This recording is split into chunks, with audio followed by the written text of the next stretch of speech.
Harka fuunee akkam jirtan kabajamtoota hordoftoota keenya. Oduu keenya dinqisiisoo guyyaa raantanaa isinitti himna. Hanga xumuraatti nu hordofaa isin jenna. Maagwaan hantuunni boombii lafa jalatti awwaalame foolii fuudhuudhaan gootummaadhaan beekamu waggaa 8tti boqotan. Maagwaan hantuunni bakka meeshaaleen dhohan jiru foolii fuudhuudhaan adda baasuun gootummaa agarsiisee meedaaliyaa warqees badhaafame umrii ganna 8tti du'aan boqotan. Bara hojii waggaa 5 keessatti hantuunni kun meeshaalee dhohan lafa jalatti dhokfaman dhibbaa ol ta'an Kombaadiyaa keessatti foolii fuudhuudhaan akka qulqullaa'an gargaareet jira. Maagwaan hantuuta dhaabbata tola ooltummaa Beeljiyeem Appoppoo jaamuun leenjii yoo ta'u hojii isaa karaa milkaa'ateen hojjeteeti ture. Hantuunni kun foolii fuudhee bakka boombii yookaan meeshaaleen dhohan jiran adda baasuun akka isaan namarratti miidhaa hin geessisneef tajaajila kennaati ture.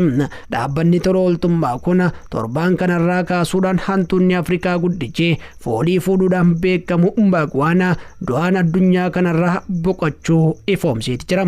Maagwaan fayyaa gaarii irratti argama ture. Irra caalaa torbaan darbees ta'ee torbaan kana tapha isaa akkaan jaalatu taphachaati ture. Garuu torbaan irras kunne kana suutuma suutaan dadhabaatii fi mugaatii dhufe. Guyyaa xumura isaa ammoo nyaataas lagateeti ture. Taanzaaniyaatti bireed jaamuun kan beekamu Maagwaan leenjii irra turuudhaan hojii boombii lafa jalatti awwaalame foolii akka fuudhuuf gara Kombaadiyaatti geeffame. Kombaadiyaa keessatti ammoo albuudota yookaan boombii dhahuudhaan balaa geessisuu mala jaamee shakkamu miliyoona 6 oltu jira jaameeti amanama. Hantuunni kun keemikaalota dhohan bakkeewwan meeshaaleen dhohan jiran jaamee shakkamu keessaa akka foolii fuudhuu danda'utti leenjee. Haala kanaanis lafa iskeer meetirii 141 yookaan dirree kubbaa miilaa 20tti qixxaatu kan ta'u akka qulqullaa'u gargaareeti jira. Hantuunni kun ulfaatinni isaa kiloogiraama 1.2 yoo ta'u dheerinni isaa immoo seentimeetira 70 taham. Maagwaan hantuuta kaan irra caalaa guddaa ta'us garuu yeroo sakatta'insa taasisee albuudota yookaan meeshaalee dhohan foolii fuudhu meeshaalee kanarratti ulfaachuudhaan akka balaa fidan hin godhu ture. Daqiiqaa 20 keessatti lafa hamma dirree teenisii ga'u sakatta'uu danda'a.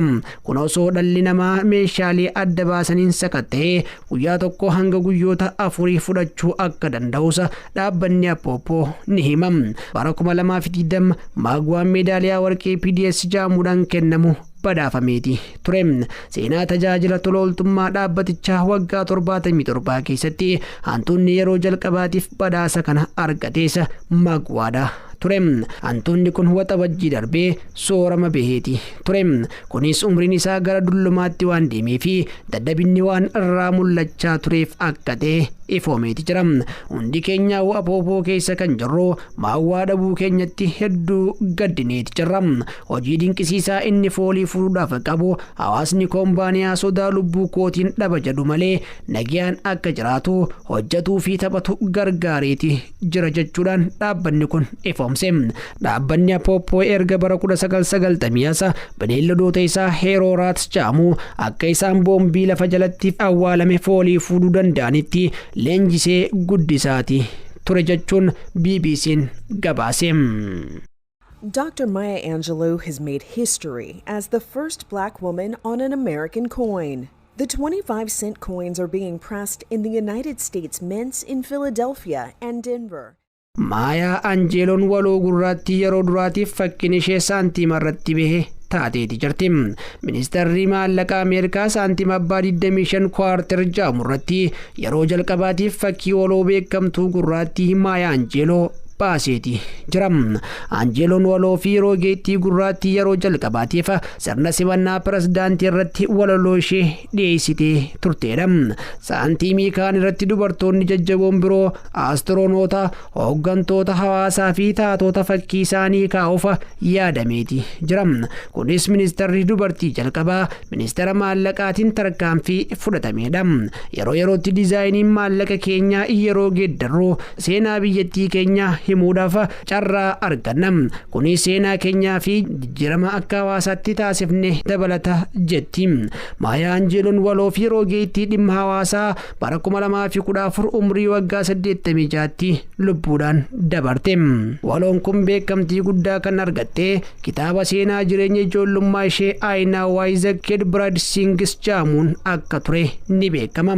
Digriiwwan kabajaa baay'ee kan fudhatte yoo ta'u kitaabota 30 ol barreessiteeti jirti.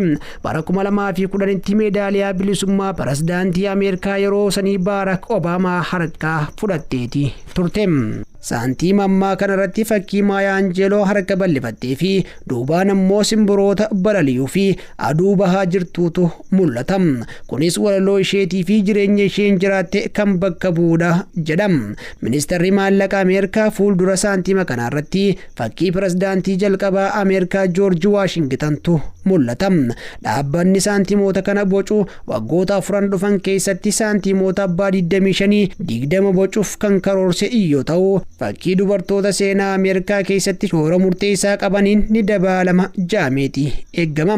Women who've been convicted of, amongst other things, very serious crimes, murder, kidnapping.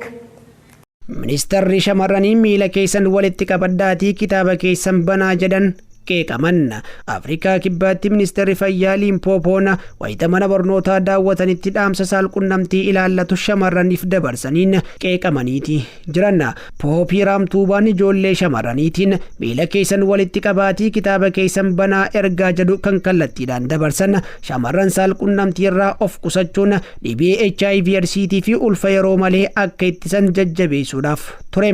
Pooppii Raamtuubaan akka jaanitti shamarran kennaa dhiironni looman shamarraniif gumaachan kanneen akka wiigii gatii mi'aa fi bilbila moobaayiliitiin gowwoomfamaati jiru.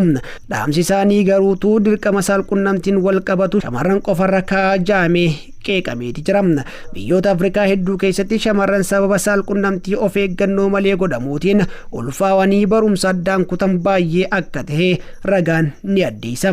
Namoonni hedduun gama toora intarneetiitiin yaada kennaniin itti gaafatamummaan kun kan shamarranii qofa otoo hin taane dhiironnis adamsoorraa of qusachuu qaban jechuudhaan dubbatan.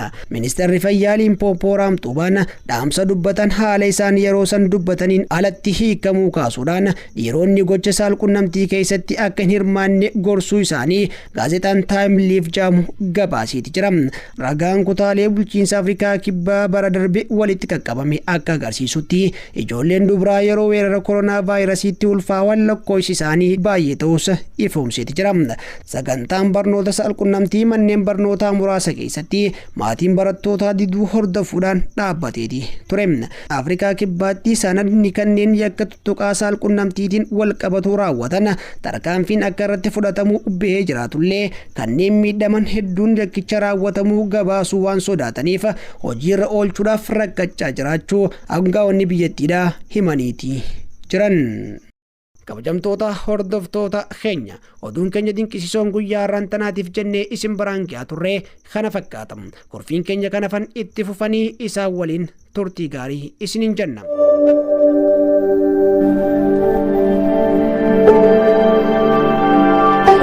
Entertainment Serial